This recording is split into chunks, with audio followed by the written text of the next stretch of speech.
ദൈവത്തിരുനാമത്തിന് സ്തോത്രം ചെയ്യുകയും സ്തുതിക്കുകയും ചെയ്യുന്നു. കർത്താവിനാൽ അനുഗ്രഹീതരായ ദൈവമക്കളെ, ഒരു പ്രാവശ്യം കൂടി നമ്മൾ ദൈവത്തിൻ്റെ വചനം കേൾപ്പാൻ കർത്താവിൻ്റെ സന്നിധാനത്തിൽ കാതോർക്കുന്നു. ദൈവസന്നിധിയിൽ വചന കേൾവിക്ക് വേണ്ടി വളരെ പ്രതീക്ഷയോടെ കാത്തിരിക്കുന്ന പ്രിയപ്പെട്ടവർക്ക് യേശുക്രിസ്തുവിൻ്റെ ധന്യമുള്ള നാമത്തിൽ വിനീതമായ സ്നേഹവന്ദനങ്ങൾ അറിയിക്കുന്നു. ആത്മരക്ഷകനും വീണ്ടെടുപ്പുകാരനുമായിരിക്കുന്ന കർത്താവിന് നന്ദി നിറഞ്ഞ ഹൃദയത്തോടെ ഞാൻ സ്തോത്രം ചെയ്യുകയും സ്തുതിക്കുകയും ചെയ്തുകൊണ്ട് ഇന്ന് ദൈവത്തിൻ്റെ പരിശുദ്ധാത്മാവ് എൻ്റെ ഹൃദയത്തിൽ തന്നിരിക്കുന്ന ഒരാത്മീക ചിന്ത നമ്മുടെ ധൈര്യത്തിനും ബലത്തിനുമൊക്കെയായി നിങ്ങളുമായി പങ്കുവയ്ക്കാൻ കർത്താവിൻ്റെ കൃപയിൽ ശരണപ്പെട്ടുകൊണ്ട് പുറപ്പാട് പുസ്തകം 2-ാം അധ്യായം 14-ാമത്തെ വാക്യം ഞാൻ നിങ്ങളെ വായിച്ചു കേൾപ്പിക്കാൻ ആഗ്രഹിക്കുന്നു. പുറപ്പാട് പുസ്തകം 2-ാം അധ്യായം 14-ാമത്തെ വാക്യം ഇങ്ങനെയാണ് വാക്യം: നിന്നെ ഞങ്ങൾക്ക് പ്രഭുവും ന്യായാധിപതിയും ആക്കിയവൻ ആര്? നിന്നെ ഞങ്ങൾക്ക് പ്രഭുവും ന്യായാധിപതിയും ആക്കിയവൻ ആര്? ഈ ചോദ്യം മോശയോട് ചോദിക്കുന്ന ചോദ്യമാണ്. ഈ പാരഗ്രാഫ് അഥവാ 2-ാം അധ്യായത്തിൻ്റെ 11-ാമത്തെ വാക്യം മുതൽ വായിക്കുമ്പോൾ മോശ മുതിർന്ന ശേഷം, അവിടെ വരെയുള്ള സംഭവങ്ങൾ നിങ്ങളുടെ മനസ്സിലുണ്ടല്ലോ. മോശ മുതിർന്ന ശേഷം എന്ന് പറയുമ്പോൾ അവിടെ വരെയുള്ള സംഭവങ്ങൾ, അഥവാ മോശയുടെ ജനനത്തിങ്കൽ ശിശു സുന്ദരനെന്ന് കണ്ടിട്ട് അവർ 3 മാസം ഒളിപ്പിച്ചു വെച്ചു.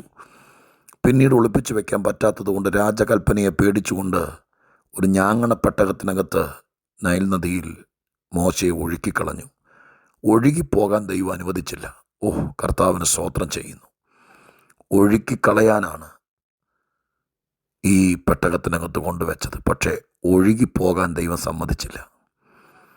കർത്താവിന് ഞാൻ വീണ്ടും സ്തോത്രം ചെയ്യുന്നു. നമ്മുടെയൊക്കെ ജീവിതത്തിൽ പറഞ്ഞു വരുമ്പോൾ ഒരു വാക്ക് ശരിക്കും എന്നെ സ്ട്രൈക്ക് ചെയ്യുന്നു. മനസ്സില്ല മനസ്സോടെയാണെങ്കിലും ഒഴുക്കിക്കളയാൻ ചില പ്രത്യേക സന്ദർഭങ്ങളിൽ നിർബന്ധിതരായിട്ടും അവർക്ക് പറ്റിയില്ലെങ്കിലും ദൈവം പിടിച്ചു കെട്ടിയതുപോലെ നമ്മളെ ചില സ്ഥലത്ത് പിടിച്ചു നിർത്തിയത്. കടത്തുവള്ളം ഒരു കടത്തുകാരൻ കയറുകൊണ്ട് കെട്ടിയിട്ടില്ലെങ്കിൽ ചിലപ്പോൾ രാവിലെ വരുമ്പോൾ കാണിയേല. ഞാങ്ങണപ്പെട്ടകത്തിനകത്ത് വെച്ചിരിക്കുന്ന കൊച്ചു കുഞ്ഞിനെ ഒരു കയറുകൊണ്ട് എങ്ങും ഉടക്കിയിട്ടില്ല. പക്ഷെ ദൈവം പിടിച്ചു നിർത്തി. അവകാശിയായ ഫറവോൻ്റെ പുത്രി വരുന്നതുവരെയും ദൈവം കയറില്ലാതെ പിടിച്ചു നിർത്തി ഞാങ്ങണക്കാടിനിടയിൽ. ഇതൊക്കെ ഒരു അത്ഭുതമല്ലേ? ഇതൊക്കെ സാധാരണ രീതിയിൽ ചിന്തിക്കുന്നവർക്ക് ഇതൊന്നുമല്ല. എല്ലാം ഇവിടുത്തെ മായയാണെന്നുള്ള ചിന്തയിൽ നടക്കുന്നത്. സമയാസമയങ്ങൾ നടക്കുമെന്ന് വിചാരിക്കുന്നവർക്ക് ഇതൊന്നുമല്ല. പക്ഷേ ദൈവത്തിൻ്റെ പ്രവർത്തികളെ വിശ്വസിക്കുന്നവർക്ക് ഇതൊക്കെ വലിയ അത്ഭുതങ്ങളാണ്.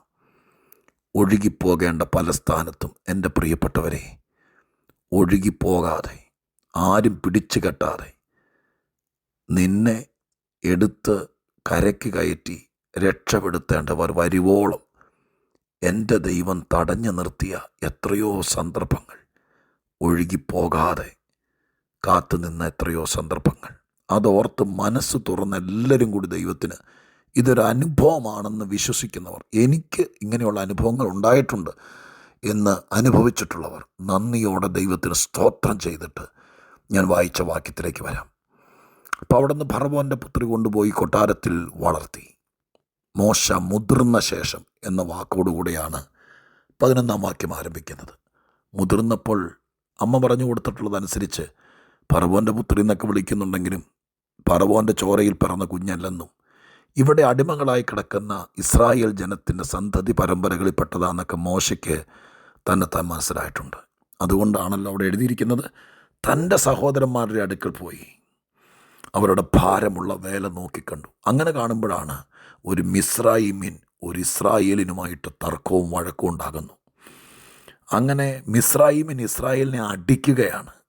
പരദേശിയല്ലേ, അടിമയല്ലേ ഇസ്രായേലിൻ, ചോദിക്കാൻ ആരുമില്ലല്ലോ. അപ്പം മിസ്രായിമിനെ അടിക്കുന്നത് കണ്ട് മോശയ്ക്ക് സഹിച്ചില്ല. മോശ കയറി ഇടപെട്ടു.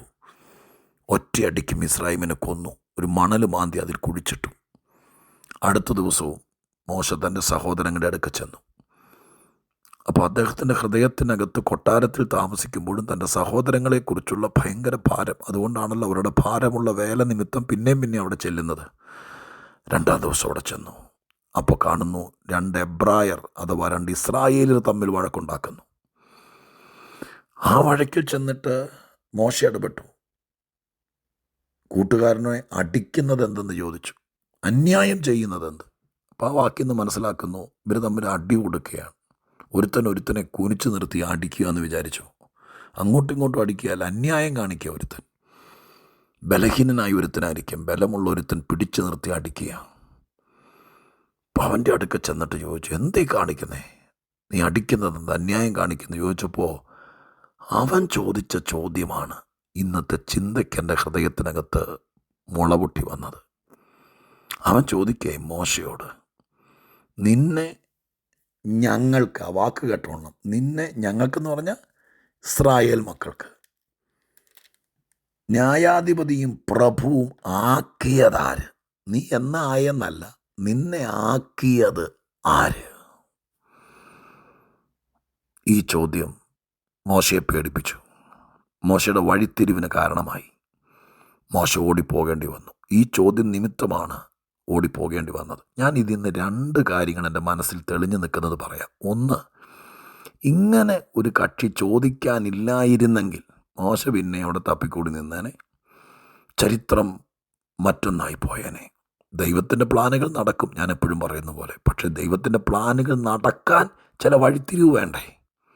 ഈ ചോദ്യമാണ് പ്രിയപ്പെട്ടവരെ മോശയുടെ വഴിത്തിരിവിന് കാരണമായത്. മുഖം കറുപ്പിച്ചുകൊണ്ട്, ധാർഷ്ട്യത്തോടെ, പല്ല് കടിച്ചുകൊണ്ട്, മറ്റേ എബ്രായനെ തല്ലാൻ വേണ്ടി പിടിച്ചു നിൽക്കി അവനെ അടിച്ചുകൊണ്ടിരിക്കുകയല്ലേ. ആ ശൗര്യത്തിന് മോശയുടെ നേരെ തിരിഞ്ഞിട്ട് ചോദിക്കുക, നിന്നെ ഞങ്ങൾക്ക് പ്രഭുവും ന്യായാധിപതിയും ആക്കിയതാര്? ഈ ഒരൊറ്റ ചോദ്യം. ഈ ചോദ്യമാണ് മോശയുടെ ജീവിതത്തെ വഴിതിരിച്ചു വിട്ടത്. ഓടി കൊട്ടാരം വിട്ടു, തൻ്റെ കിടക്ക വിട്ടു, തൻ്റെ ബെഡ്റൂം വിട്ടു, തൻ്റെ അധികാരം വിട്ടു, എല്ലാം മെതിയടിയും ചെരുപ്പും രാജകീയ വസ്ത്രങ്ങളും രാജകീയ ഭോജനവും എല്ലാം വിട്ടിട്ട് മോശ ഓടി ഒരാട്ടിടയനായി മാറി. അവിടെ നിന്നാണല്ലോ മോശയെ ദൈവം തേടിപ്പിടിച്ച് ഇസ്രായേലിൻ്റെ വിടുവിക്കുന്നവനാക്കി മാറ്റിയത്. എൻ്റെ പ്രിയപ്പെട്ടവരെ, യാക്കോബിൻ്റെ ജീവിതത്തിൽ ഇങ്ങനെ സംഭവിച്ചിട്ടില്ലേ? ഒരിക്കൽ ലാബാൻ്റെ മുഖം കറുത്തിരിക്കുക. അന്ന് ദൈവശബ്ദം കേട്ടു. ഇല്ലെങ്കിൽ ദൈവശബ്ദം കേട്ടാലും മൈൻഡ് ചെയ്യില്ലായിരുന്നു. ലാബാൻ്റെ മുഖം തെളിഞ്ഞിരുന്നായിരുന്നെങ്കിൽ, ലാബാൻ മോനെ മോനെ മക്കളെന്ന് വിളിച്ചുകൊണ്ട് നിന്നായിരുന്നെങ്കിൽ, ദൈവം പറഞ്ഞാലും ഈ അമ്മായിപ്പൻ്റെ കൂടെ നിന്നേനെ. ചിലരുടെ മുഖം കറക്കുന്നതും അപ്രതീക്ഷിതമായ സ്ഥലത്ത് നിന്ന് ചങ്കെ കൊള്ളുന്ന ചോദ്യം ചിലപ്പോൾ ശരം പോലെ വന്ന് നെഞ്ചത്ത് തറയ്ക്കുന്നതും ദൈവം പറയിപ്പിച്ചിട്ടായിരിക്കും. ദൈവമക്കളെ, അങ്ങനെ ഒന്ന് ചിന്തിച്ചുകൂടെ? എല്ലാം അങ്ങ് പഴി പറഞ്ഞ് കുറ്റം കണ്ടുപിടിച്ച് എന്നെ ഒതുക്കുക, എന്നെ ചവിട്ടുക, എന്നെ ഇല്ലാതാക്കുക എന്നൊക്കെ പറഞ്ഞ് അങ്ങനെ തന്നെ പറയാതെ ഇതിനകത്തൊരു സാധ്യത കണ്ടുകൂടെ? എന്താ സാധ്യത? ഈ ചോദ്യം ഒരു സാധ്യതയിലേക്കുള്ള വഴിത്തിരിവായി. ഇങ്ങനെ ഒരുത്തൻ ചോദിക്കാനില്ലായിരുന്നെങ്കിൽ മോശ മിസ്രൈമിലെ ആഹാരവും കഴിച്ച് കൊളസ്ട്രോളും പിടിച്ച് അതിലെ കറങ്ങിയേനെ. അങ്ങനെ ദൈവം സമ്മതിക്കത്തില്ലെന്ന് എനിക്ക് 100% അറിയാം. പക്ഷെ വഴിത്തിരിവുകൾക്ക് ഒരുപാട് നേരമൊന്നും വേണ്ട. അതിന് പ്രത്യേകിച്ച് ആരും വണ്ടിക്കൂലിയും തരണ്ട. പിന്നെയോ ഇതുപോലെ ചിലപ്പോൾ പെറ്റ അമ്മ, ചിലപ്പോൾ വളർത്തിയ അപ്പൻ, ചിലപ്പോൾ സ്വന്തം ജീവിത പങ്കാളി, ചിലപ്പോൾ ഭർത്തൃവീട്ടിലെ ആരെങ്കിലും ഒരാൾ നെഞ്ചത്തേക്ക് കത്തി കൊണ്ട് കുത്തുന്നത് പോലത്തെ ഒരു ചോദ്യം ചോദിച്ചാൽ 2 സാധ്യതയുണ്ട്. ആ ചോദ്യം ചിലപ്പോൾ നമ്മളെ ദൈവത്തിൻ്റെ പദ്ധതിയിലെ ഒരാളാക്കി മാറ്റാം. ചിലപ്പോൾ നമുക്കതിനെ അതിൻ്റെ വാലെ കടിച്ചു തൂങ്ങി വൈകുന്നേരം വന്നപ്പോൾ വഴക്കുണ്ടാക്കി, കൂട്ടിച്ചോദ്യമായി, കേസിന് പോയി, പിന്നെ വഴക്കായി, അങ്ങനെ പോകാം. പക്ഷെ മോശ അവിടെ നിന്നില്ല. ദൈവാത്മാവ് അവനെ ഓടിച്ചെന്ന് വേണം പറയാൻ. പക്ഷെ ദൈവം ആ ചോദ്യം കുറിച്ച് വെച്ചു. അവിടെയാണ് എൻ്റെ സന്ദേശത്തിൻ്റെ ഏറ്റവും പ്രധാനപ്പെട്ട ഭാഗം കിടക്കുന്നത് കേട്ടോ. ഇത് ചോദിച്ചതൊരു അന്യനല്ല, മിസ്രൈമിനല്ല, ലോകത്തിലൊരു മനുഷ്യനല്ല. ചോദിച്ചത് ക്ഷേമം തിരക്കാൻ ചെന്ന, കഠിനവേല ചെയ്ത് കഷ്ടപ്പെടുന്ന സഹോദരങ്ങളെ ഏതെങ്കിലും വിധത്തിൽ മോശയ്ക്ക് അങ്ങോട്ട് കോളനിയിലേക്ക് അഥവാ അടിമ കോളനിയിലേക്ക് പോകേണ്ട കാര്യമൊന്നുമില്ല, രാജകുമാരനല്ലേ. പക്ഷെ മോശയുടെ മനസ്സ് തൻ്റെ സഹോദരങ്ങളുടെ അടുക്ക പോകാൻ പ്രേരിപ്പിച്ചു. അവിടെ വെച്ച് ഈ നാണം കെട്ട ചോദ്യം കേട്ടു. ഞാൻ പറയുന്നത് കുറച്ചുകൂടെ എനിക്ക് 10 മിനിറ്റിൽ ഈ ദൂത് ഒതുക്കണം. അതുകൊണ്ട് ഞാൻ പലതും വിഴുങ്ങുമോ എങ്കിലും നിങ്ങൾക്ക് ഇച്ചിരേരം ഇത് ഇത് കേട്ടിട്ട് ഡ്രൈവ് ചെയ്യുകയൊക്കെ ആണെങ്കിൽ ഇത് കേട്ടിട്ട് ബാക്കി സമയം ചുമ്മാ ഓഫ് ചെയ്തിട്ട് വേറെ ഒന്നും കാണാതെ ഇച്ചിരി നേരം ഒന്ന് ചിന്തിക്കൂടെ ചെയ്തുകൂടെ? ഇതിനൊന്ന് ഇച്ചിരി ഡെവലപ്പ് ചെയ്തുകൂടെ ഈ ചിന്തയെ? സത്യത്തിൽ ഈ അവിടെ പോകേണ്ട കാര്യമൊന്നുമില്ല. പക്ഷേ ഇവരുടെ ക്ഷേമം തിരക്കാൻ പോയതാ. ചിലപ്പോൾ പറയില്ല ഒരു കുഴപ്പമില്ല, നിനക്കവിടെ പോകേണ്ട കാര്യമില്ലായിരുന്നല്ലോ എന്നോട് എൻ്റെ അമ്മയടക്കം എത്ര പേര് പല സ്ഥലത്ത്. കാരണം പോയി മേടിച്ചെന്ന് പറഞ്ഞാൽ എന്താ കാര്യം? നമുക്ക് നമ്മുടെ കാര്യം നോക്കിയാൽ മതി. പക്ഷെ ചില കരുണയും കൃപയും കൊണ്ട് നമ്മൾ പോയി അവിടെ വെച്ച് കിട്ടിയതാണ് ഈ ചോദ്യം. പക്ഷെ ദൈവം അത് കുറിച്ച് വെച്ചു. ആ ചോദ്യം ഒരു ഇസ്രായേലിന് സ്വന്തക്കാരനാണ് ചോദിച്ചത്. ദൈവം അത് കുറിച്ച് വെച്ചു. എന്താ ചോദിച്ചേ? നിന്നെ ഞങ്ങൾക്ക് പ്രഭു ന്യായാധിപതിയും ആക്കിയവനാര്? അങ്ങനെയല്ല ചോദിച്ചത്. ആക്കിയവൻ എന്നാണ് എഴുതിയിരിക്കുന്നത്. ആക്കിയതെന്നല്ല, ആക്കിയവൻ ആര്?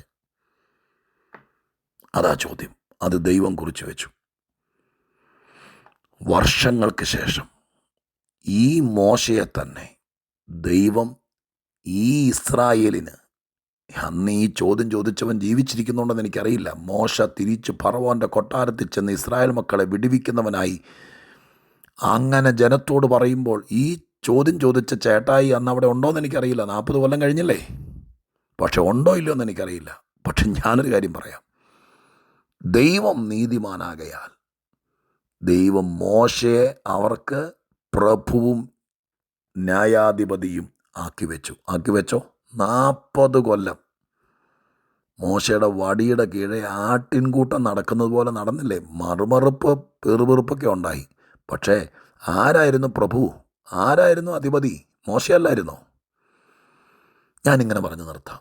ചില ചോദ്യങ്ങൾ ദൈവം തന്നെ ചോദിപ്പിക്കും. എങ്കിലേ നമ്മൾ ശരിയാവുള്ളൂ, നമ്മൾ കരയുള്ളൂ, നമ്മൾ ദൈവബാധപ്പെടുത്തി പോയിരുന്ന അപ്പാന്ന് വിളിച്ച് കഴുകാൻ പറയുള്ളൂ. എനിക്ക് സംഭവിച്ചിട്ടുണ്ട്. അടുത്ത ദിവസങ്ങളിൽ പോലും സംഭവിച്ചിട്ടുണ്ട്. ഞാൻ ഒരിക്കലും പ്രതീക്ഷിക്കാത്ത ചില കാര്യങ്ങൾ അധികം കരയിപ്പിക്കാൻ, അധികം സമർപ്പിക്കാൻ, ചിലതിൽ നിന്ന് വിട്ടോടാൻ. പക്ഷെ ദൈവം വിശ്വസ്തന. ഈ ചോദ്യം ചോദിപ്പിച്ചത് ദൈവമാണ്. അതുകൊണ്ട് ഈ ചോദ്യത്തിൻ്റെ ഉത്തരവാദിയും ദൈവമാണ്. ദൈവം തന്നെ മറുപടി തന്നോളൂ. ഞാൻ നിങ്ങളോട് ഇങ്ങനെ പറഞ്ഞു നിർത്താം. പ്രതീക്ഷിക്കാത്ത സ്ഥലത്ത് നിന്ന് ദൈവം ചിലരെ കൊണ്ട് നെഞ്ചത്ത് ചവിട്ടുന്ന പോലത്തെ ചോദ്യം ചോദിപ്പിക്കും. ഒട്ടും പ്രതീക്ഷിക്കും. ചിലപ്പോൾ വളർത്തിയ മക്കൾ തിരിഞ്ഞു ചോദിക്കും. ആ ചോദ്യത്തിൽ അപ്പനെ പിടിച്ചു നിൽക്കാൻ പറ്റാതെ പോയി കാണും, അമ്മ കരഞ്ഞു പോയി കാണും. പക്ഷെ പേടിക്കരുത്.